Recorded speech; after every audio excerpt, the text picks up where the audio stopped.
Hey lovers, happy new year. We are 3 days into the new year and I decided that I wanted to do something fun. I wanted to be judge, jury, and executioner on Reddit and read some Am I the Asshole stories and judge people like we listen and we do judge. I have 8 stories here. I might not do them all. We'll see. We'll see how quickly I can get through all of these and depending on how long each of them are. But I thought it would be a really fun thing to do. So here's how we're going to do this. I'm going to read the story and then I'm going to be the jury, telling them if they're the asshole or not. Then I'm going to be judging them, giving them their sentence. And then I'm going to execute them if they need to be taken out. You know what I mean? I'm also wearing a little beret today because I wanted to be French. Oui, mon ami, je m'appelle Lafayette. You know what? The Lancelot of the Revolutionary Side. So let's just jump right into them. The first one is pretty short and it just came out 16 hours ago. So that's really exciting. Am I the asshole for joking that I wish the British people were real? Initial thoughts. I make this joke all the time where like, it'll be about like K-pop idols. I'd be like, oh my gosh, I wish Chris was real, or oh my gosh, I wish Mark was real. I personally don't think you're the asshole already, but it depends on what you say. So let's get down to the brass tacks. I seriously can't believe I'm asking this, but here we go. I was watching a comedic British show with my friend Carly, and we were having fun and making jokes and stuff like that. I said, I love this show. I wish British people were real, as a joke, obviously. It was supposed to be unserious and stupid, but Carly gave me a weird look. She said, that's a weird thing to say. I was taken aback because she's seen me make much more weirder jokes than that. What kind of weird jokes do you make? And I had no idea why she was hung up on this one, but I apologized and told her it was a joke and I obviously don't think British people were not real. I followed up by saying that on a serious note, I like British culture. Otherwise, I wouldn't be watching this show. She asked, how would I have felt if she said Korean people weren't real? This person is Korean. I told her I would also take it as a joke as long as you're not offending me or my food or whatever. She scoffed and just kept watching. I didn't know this joke could be insensitive. I mean, I know it's kind of a stupid joke, but I didn't know it could offend people like that. She's not even British, so I'm doubting myself on whether this was offensive or not. This is really dumb, I know, but I'd appreciate some other opinions on that.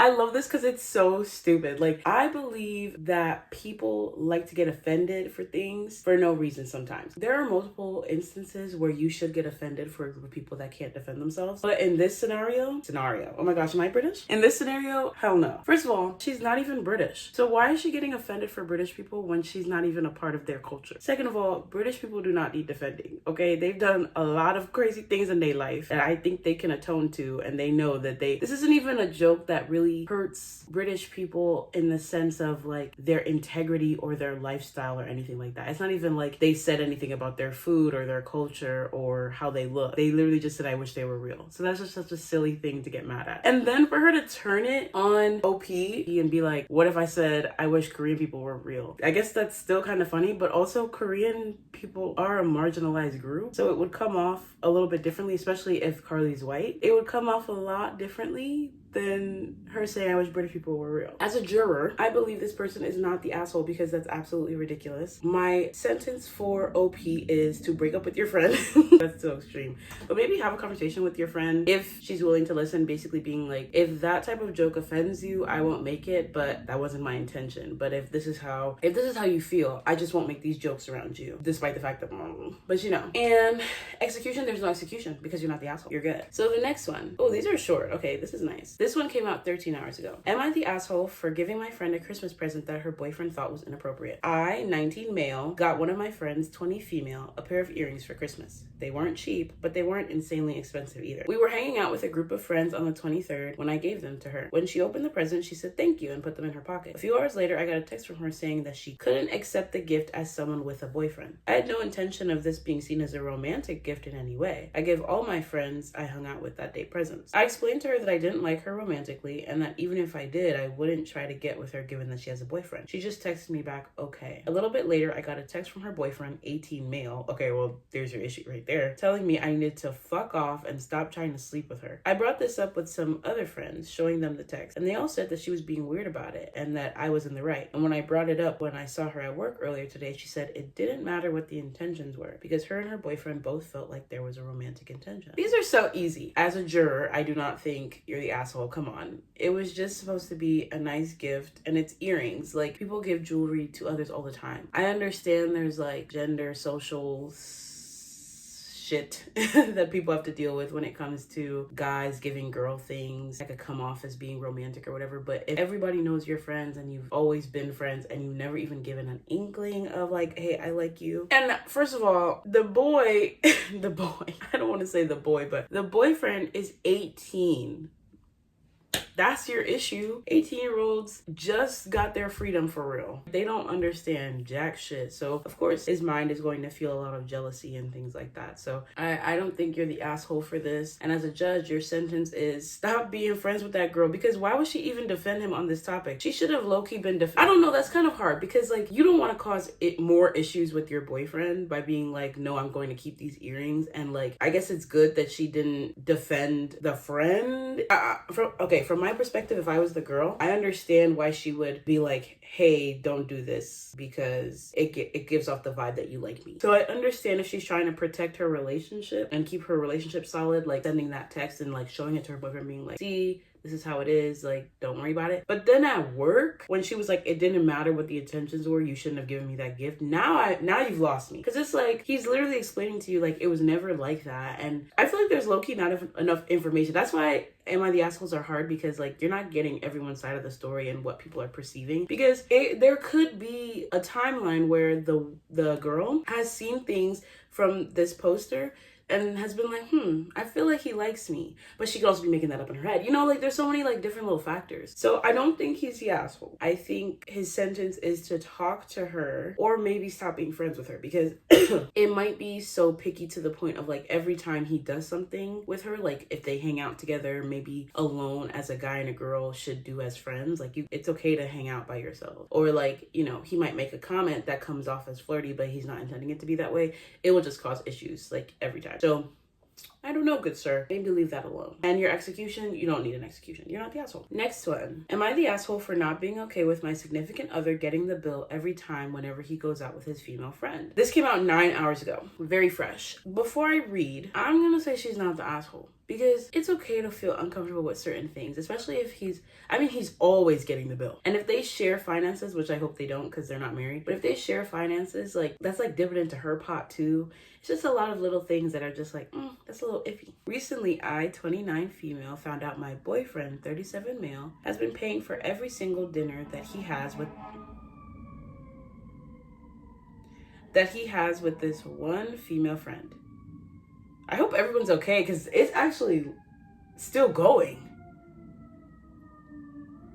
I really hope people are good. Like, I hope everyone's okay, whatever that is. First of all, I am not controlling and I'm 100% okay with him having friends of the opposite sex and hanging out with them. Okay. I also have friends the opposite sex that I hang out with, but we have a mutual understanding that it's either 50-50 or we take turns with the bill. If I pay today, you can get the next one. To me, this is the norm in a friend relationship. He has dinner with this female friend to catch up probably once every 2 months. They were friends before we started dating. It's been 2 years. When he was single and treated her every time, that is totally fine. But now that he has a girlfriend, there are boundaries, and I think this is disrespectful to me. I think I'm upset because he doesn't even pay for every meal we have together. Oh, hold up! Pause the motherfucking music. No. Oh, I'm actually getting angry for her. You're gonna pay for a female friend. Okay, I hate the way that she's saying female, but like, I'm gonna let it slide. You are paying for a friend, but you're not even paying for your own girl? Like, that's ghetto. That's ghetto. This is because we have a joint credit card and we use expenses together and it gets paid out 50-50 at the end of the month.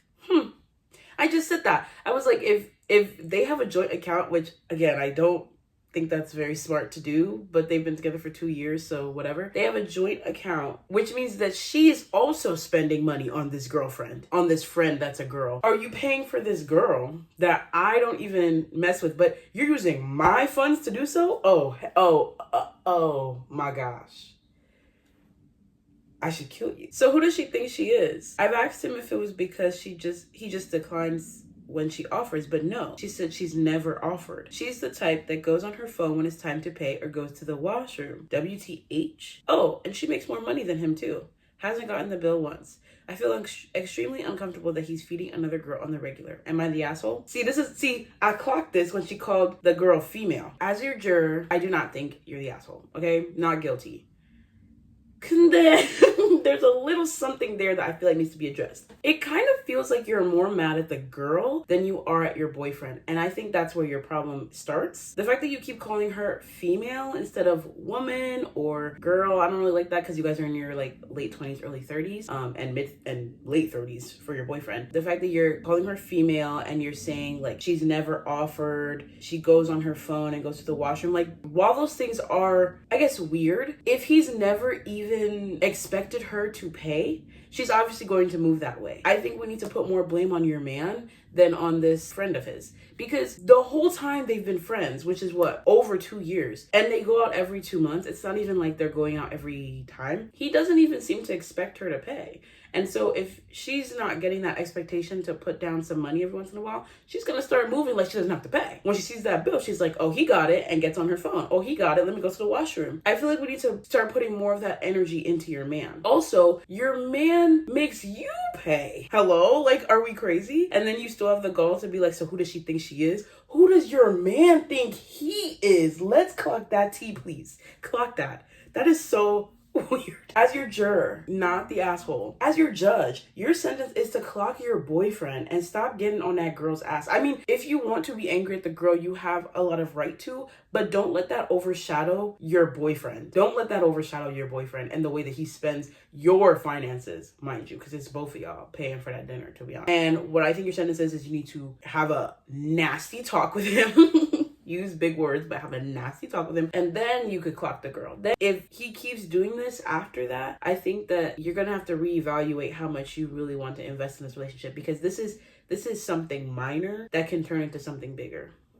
Yeah. And for execution, as your executioner, I'm killing the boyfriend. Hey, what the fuck? There's so much packed into this little 3-paragraph am I the asshole that I could talk about this forever, but I can't. I gotta move on. Next one. This one came out 50 minutes ago. Really into this. Would I be the asshole if I told my boyfriend that he should just get over the fact that I want to sleep over at my best friend's house? I, 27 female, okay, have been best friends with Sarah, 25 female. We've been through everything together. Schools, breakups, moves, and life changes. We've always had a sisterly bond, and sleepovers have been a normal part of our friendship for as long as I can remember. Even as adults, we still love having the occasional girls' night with movies, snacks, and talking late into the night. Recently, I started dating John, 23 male. We've been together for about 5 months and things have been going well overall. John has some traditional views on relationships, which we've been working through. Like, he doesn't like me dancing with other women or pop kissing them either, which I used to do with my girlfriends all the time because I'm pansexual and it makes him uncomfortable. Okay. See, this is what I was talking about. Dancing with other women, he needs to work on that. Kissing other women while you're in a relationship with him? The fuck? Like, that's cheating. I'm so lost what she's talking about here. He has a right to be uncomfortable with the kissing thing. I mean, even the dancing thing, like, those acts can be considered cheating to some people and their boundaries, as long as he's not being homophobic about it. Like, that's the thing that I want to be worried about, because you said traditional views. If he's being like, oh, don't kiss girls because that's, like, gay and that's wrong, ooh, I don't know. But if he's just like, hey, don't do this because I consider that cheating, which, then yeah, cool, I get it. Let's keep reading. So I decided I wouldn't do that anymore and understand his boundaries. That's good, that's good. Last week, Sarah and I planned a sleepover at her place because right now I'm displaced and all of my stuff is in storage. And that story is for another post. But it's been a while since Sarah and I have hung out one-on-one and I was really looking forward to it. When I casually mentioned it to John, he immediately got upset. He said it made him uncomfortable for me to have a sleepover with someone else, even though Sarah is a woman and we've been best friends forever. He rushed out of the room and I found him crying. I was surprised by his reaction. Me too. That's why I'm laughing, because I was very shocked by that. I was surprised by his reaction and asked him why it bothered him. John said he thinks sleeping in the same bed is too intimate. It should only happen between romantic partners. Okay, now I'm not on his side anymore. I explained that sleepovers are something Sarah and I have always done, and it's completely platonic. It's just part of our friendship. He said that it's different now that I'm in a relationship and he doesn't think it's appropriate. I told him I respect his feeling, but I don't think he understands how normal sleepovers are in girl friendship. Besides, Sarah is like family to me, and giving up something so normal feels unreasonable. I told him it seemed like it was a deep-rooted issue he had. John got even more upset, saying that I was dismissing his boundaries and it wasn't any insecurities he has. I caved and just said to get back into bed. Oh yeah, it was like almost 3 a.m. And then I wouldn't sleep over or go over there. He said, you don't even want to go over there? And I said, I have a fractured rib. I haven't been to her new place, so I have no idea what it's like, and I don't don't want to sleep on a couch while I'm already in pain. He eventually got back into bed. I'm torn still though. On one hand, I understand that John has his own boundaries, and I don't want to make him uncomfortable. On the other hand, I feel like this is a harmless and long-standing part of my life that shouldn't be an issue. Sarah has always been there for me, and I feel like I've had to create such a distance from me and my friends because of this relationship. So am I the asshole for wanting to have a sleepover with my best friend? I want to hold space for his emotions a little, but my patience ran thin near the end because I feel like this is teetering on, I don't want to go down the Reddit path of being like he's an abuser, narcissist, like homophobic bitch, because I don't think he's really all of that. I think he has a lot internally that he needs to work on, and he's like pushing that out on her. And he's also using, you know, therapy words of being like, you're not respecting my boundaries, and you're saying I have insecurities when I don't, to basically like force her hand on this issue. But I feel like she's already given up a lot to compromise for this relationship, and I feel like he should just get over it. As your juror, I'm going to sentence you to not the asshole. As your judge, I'm going to give you the sentence of breaking up with your boyfriend and going to hang out with your best friend Sarah. And executioner, I'm executing the boyfriend. Thank you very much. Next question. I don't think I've done 8 of them, but I just want this to be the last one. I'm actually really tired. This came out 11 days ago. Would I be the asshole if I split my family up to start my dream job? This has the asshole tag, and girl, I don't know, queen. Made this account just to ask this. Tried to keep some privacy. I've wanted to be in the medical field since I was 12. I am now 30 and I'm months away from being able to have my dream job. I've had years of schooling and put thousands of hours and thousands of dollars into becoming certified and successful in my field. I started at 18. I own a house with my co-parenting partner, also 30. We do live together and have worked on the relationship for the past 10 plus years as we have an 8-year-old together. Our relationship status is fuzzy, but not the point of this post. In order to live out my dream job, I would have to move about 45 minutes away into the major city of our area. The job will eventually make me 6 figures. Think 3 years with no overtime, and the year I start if I do take 1 day of extra overtime a week. My partner does not want to move. They have also spent the last few years changing their career to mine, which makes it problematic due to the time you spend on shift. They're starting at the bottom, but will still make good money fairly quickly. They have now decided to apply to jobs in our area that they will get before or around the same time as mine. Our major city takes longer with background checks and paperwork than the smaller area jobs they are applying to. I do not want to be in our area. While I could do that and make less money, it would not be the dream city job I have spent the last 13 years working towards and dreaming about. This job was the entire reason I got into this particular profession. Would I be the asshole if I took the job and moved away from my co-parent and kid? I would do split custody and provide whatever financial assistance needed, even though my hope would be to be able to have my kid more often than half the time. I would not keep my co-parent from seeing our kid or being involved. What?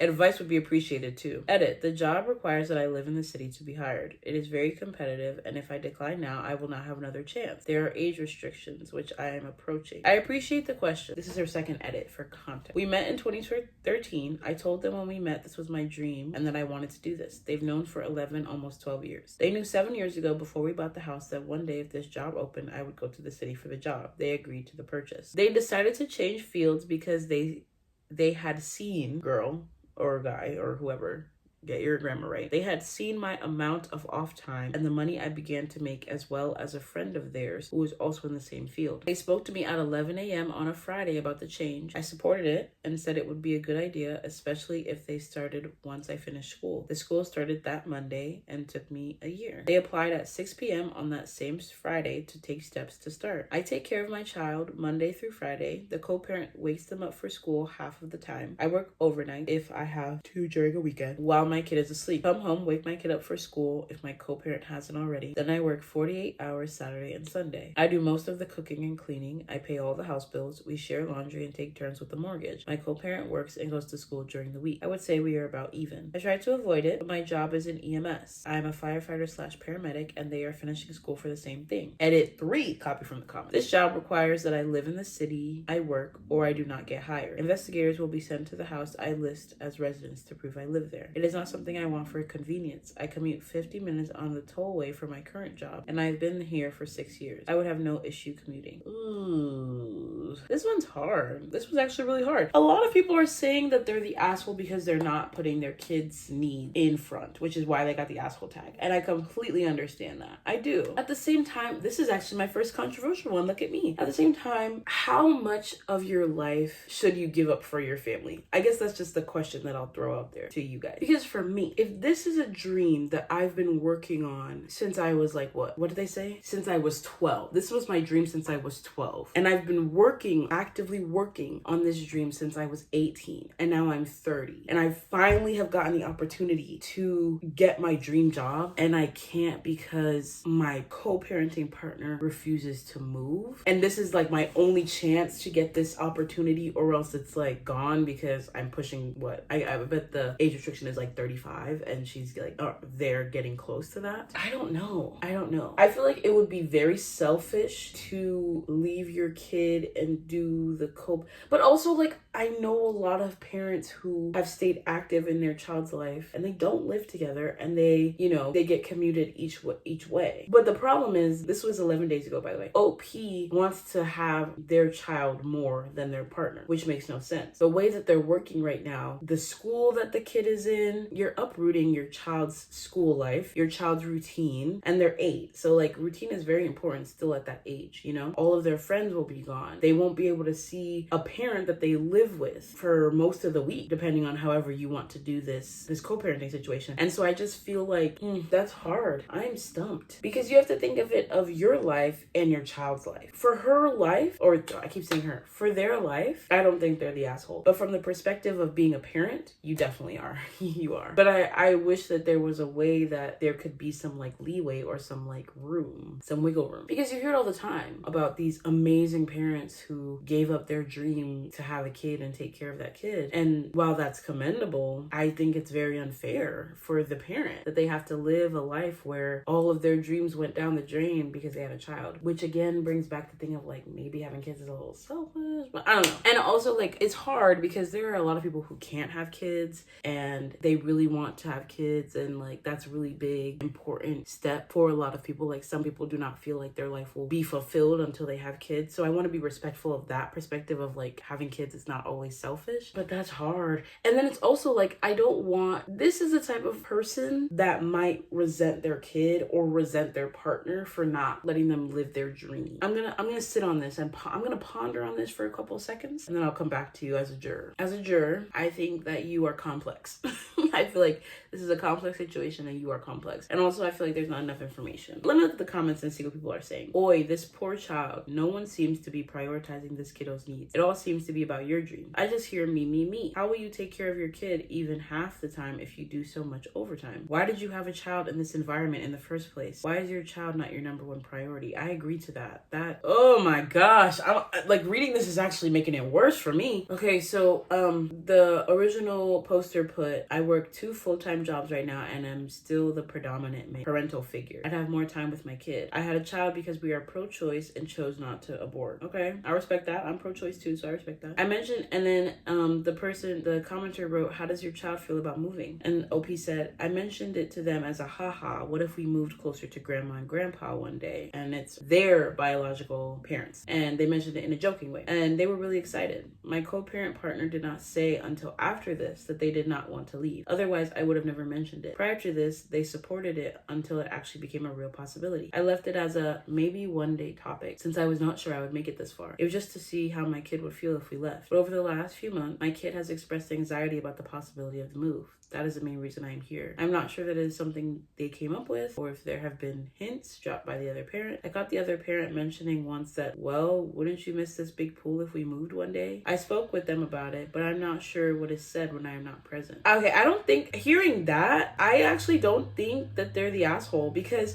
that's like, to overhear your partner being like, oh, wouldn't you miss this if we moved? Or wouldn't you miss that if we moved? That feels very manipulative on the child. It does seem like, again, I don't know this original person very much. What's their name? Forsaken Security. I'm gonna call you Forsaken since we're so close. It does seem like Forsaken really cares about their child and their child's opinion. And to hear that the child was really excited but then changed their mind, and it might come from Forsaken's partner like influencing them a little bit, like being in their ear a little bit. It seems like they're just in an uncomfortable situation and they need to just like, I think they gotta be selfish. And I'm glad I read that comment because I was actually really lost. My juror, I think they're not the asshole. They need to remove that tag. They're not the asshole. I think that my sentence for them is to really rework what it means to co-parent, because right now it doesn't seem like y'all are co-parenting. co-parenting, it seems like both of you, well, it seems like Forsaken's partner is using their kid to get what they want. And again, this is just like 1 or 2 sentences that I have read. So I think that they need to have a discussion on what they really want their co-parenting to be. I think that Forsaken should be a little bit selfish and take the job, and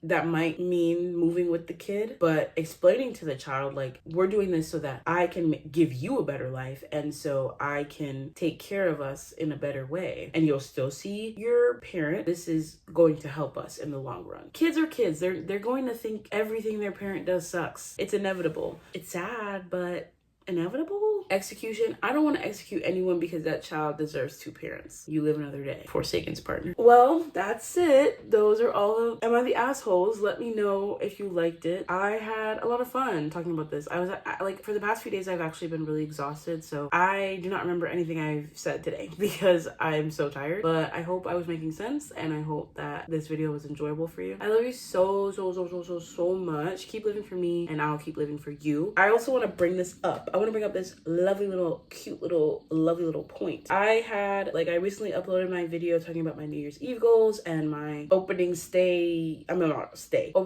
Kids album and things like that. And you guys are so like, you guys are so nice. Like, what the hell? I had 64 subscribers when I made my New Year's goals video, and now I have 70. And so I feel like we're only 30 away from 100 subscribers, which is like so crazy because I didn't expect me to get that close before the first month of the year's over. So that's crazy. And it's also 5 days until my birthday, and I'm planning to do a little birthday vlog for that. I'm actually not really excited to turn 23. I don't know. I just kind of feel depressed for the first birthday in a really long time, and hopefully I'm able to bring up my spirits somehow. But you guys being here and giving me 70 subscribers really did make me feel special, so thank you so much. I love you guys so much, and let me know if you want me to do another video, like, even though I have a lot of content coming your way. I actually have so much planned, like there's so much that I have to film and do, and I'm already tired just thinking about it, but it's all for you. Because we're married, and married people, we give and take. I give you videos, you give me love and affection. That makes sense, right? Yeah. Love you. Bye.